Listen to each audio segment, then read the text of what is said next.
Assalamualaikum.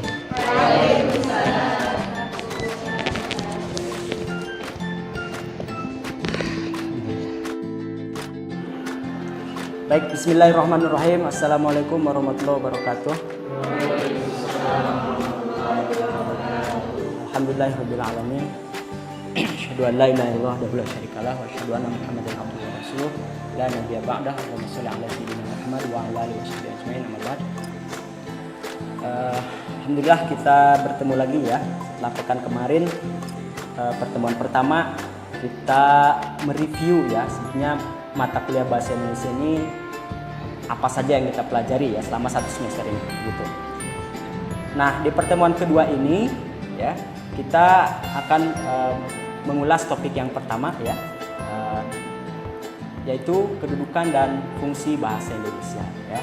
Jadi seperti apa sih topik ini? Ini seperti sudah kita sepakati pekan kemarin, ada kelompok pertama yang akan mempresentasikan topik ini ya. Nah, sebelum memulai presentasi dari kelompok pertama ya, saya punya pengalaman ya untuk dibagi atau pertanyaan yang pernah saya dapatkan ketika di Malaysia. Teman saya nanya, "Kak, sebetulnya apa sih perbedaan kalian dengan teman-teman dari Malaysia?" Ini yang nanya kalau nggak salah orang Palestina gitu ya. Kemudian saya jawab ya beda gitu, ya kan? Bedanya apa kira-kira? Nah itu ya, jadi dari segi bahasa katanya kalian kalau ketika berbicara itu bedanya ya seperti hanya beda logat saja.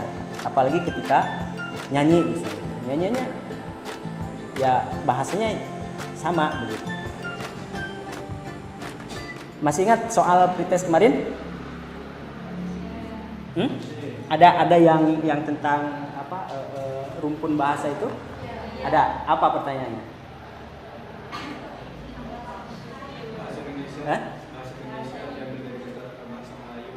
Bahasa Indonesia diambil dari bahasa Melayu atau berasal dari bahasa Melayu. Pertanyaan benar atau salah kan? Nah itu ya. Kira-kira seperti apa? Karena nanti ini berhubungan dengan kedudukan dan fungsi bahasa Indonesia itu sendiri. Nah, sebelum nanti ada mungkin tolong disampaikan sejarah bagaimana bisa muncul bahasa Indonesia, gitu ya. Ini yang akan presentasi. Nanti fungsi bahasa Indonesia sebagai bahasa pemersatu, sebagai kontrol sosial juga ada ya. Itu nanti tolong dibahas oleh kelompok yang pertama ya. Gitu. Selanjutnya seperti biasa ya, setelah presentasi akan ada sesi diskusi terkait topik yang akan disampaikan oleh kelompok pertama. Baik, langsung saja kepada kelompok pertama untuk mempresentasikan topik yang pertama tentang kedudukan dan fungsi bahasa Indonesia. Silakan.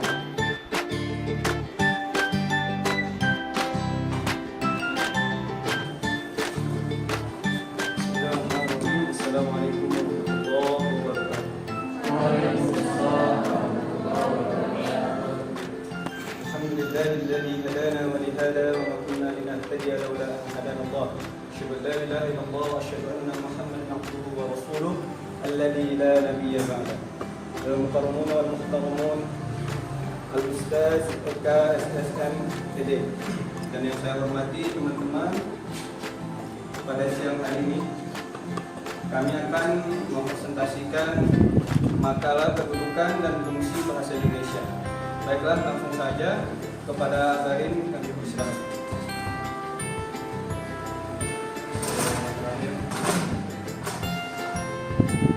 Bahasa Indonesia merupakan bahasa yang berasal dari bahasa Melayu. Bahasa tersebut digunakan sebagai bahasa perantara atau lingua franca atau bahasa pergaulan di hampir seluruh wilayah Asia Tenggara.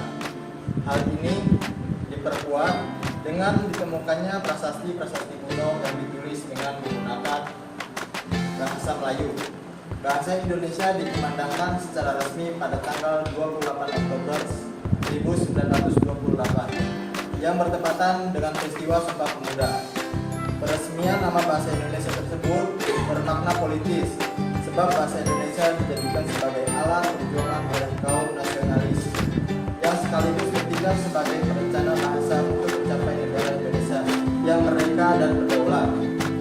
Peresmian nama itu juga menunjukkan bahwa sebelum peristiwa Sumpah Pemuda itu, nama bahasa Indonesia sudah ada. Fakta sejarah menunjukkan bahwa sebelum tahun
'Yang bahasa Indonesia ini menjadi sulit tersampaikan ke seluruh Indonesia itu, malah digunakan dengan bahasa daerah gitu.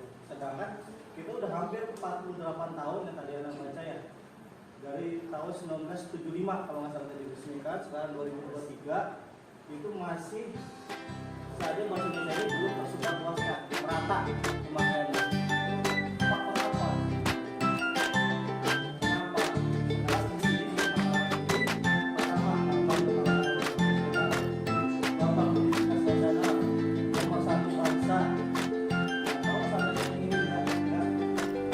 Sudah dipakai berarti kan ya belum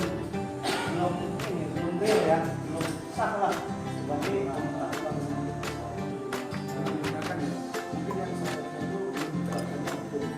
Kalau misalnya di Indonesia dari diterapkan kalau nggak pakai bahasa Indonesia hukum misalnya mati itu pasti pakai bahasa Indonesia semua.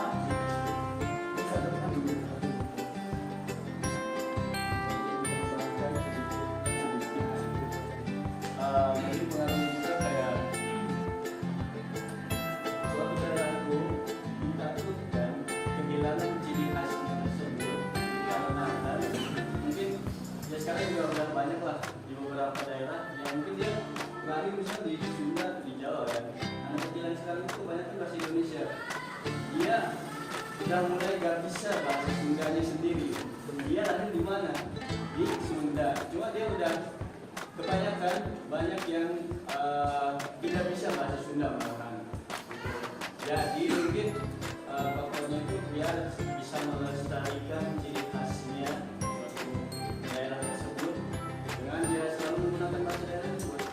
Yang penting bahasa Indonesia itu dia bisa buat bahasa pemersatu. Terus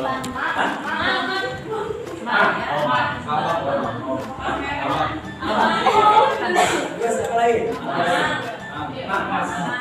Ya, jadi ada di sini. Jadi katakanlah misal kita pergi ke mana? Ke Jakarta. Apa kita soal? Apa? Ke Surabaya. Mas. Ya kan? Sebetulnya diakui oleh Kamus Besar Bahasa Indonesia itu apa sebetulnya? Atau kamu? Cek di KBBI. Semua itu kata-kata itu sudah masuk.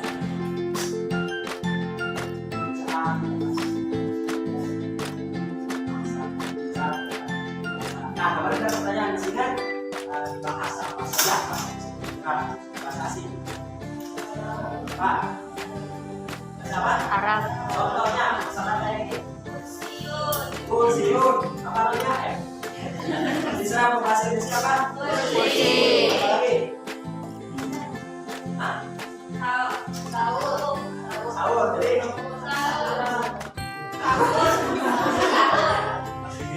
Pasti, apa?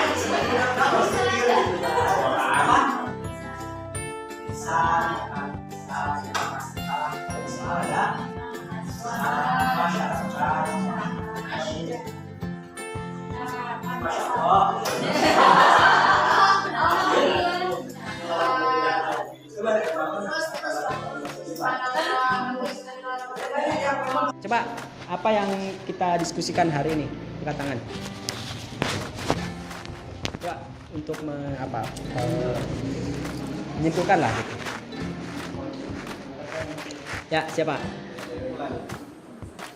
Pemahaman terhadap kedudukan dan fungsi bahasa Indonesia dapat menjadi dasar menumbuhkan jiwa nasionalisme kaum muda dan pelajar. Dalam hal ini bahasa Indonesia mempunyai dua kedudukan yang berbagai bahasa nasional dan bahasa negara. Dalam kedudukan sebagai bahasa nasional, bahasa berfungsi sebagai lambang kebanggaan kebangsaan, identitas nasional, alat perhubungan antar warga, antar daerah dan antar budaya, dan alat pemersatu suku, budaya, dan bahasa di Nusantara.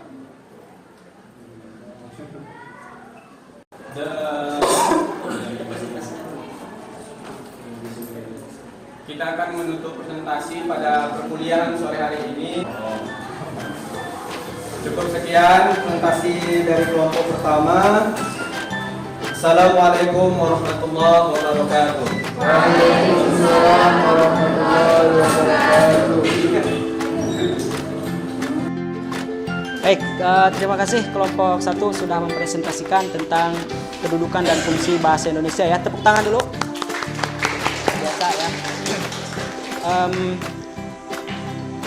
Selanjutnya nanti kita lanjutkan ya pertemuan pekan depan ya. Siap-siap kelompok kedua ya. Itu untuk topik yang berbeda tentunya, dan mohon dipersiapkan sebaik-baiknya ya. Terima kasih untuk hari ini atas kebersamaan dan diskusinya sangat menarik ya. Ada beberapa penanya yang mengajukan pertanyaan dan sangat memantik kita untuk berpikir kritis ya. Kemudian bagaimana kita bisa menyampaikan pendapat dan gagasan yang kita dapatkan dari informasi dari sumber-sumber yang sudah kita baca. Terima kasih. Mari kita tutup mata kuliah hari ini dengan membaca hamdalah dan doa kafaratul majelis. Alhamdulillahirabbil alamin. Subhanallah wa bihamdihi.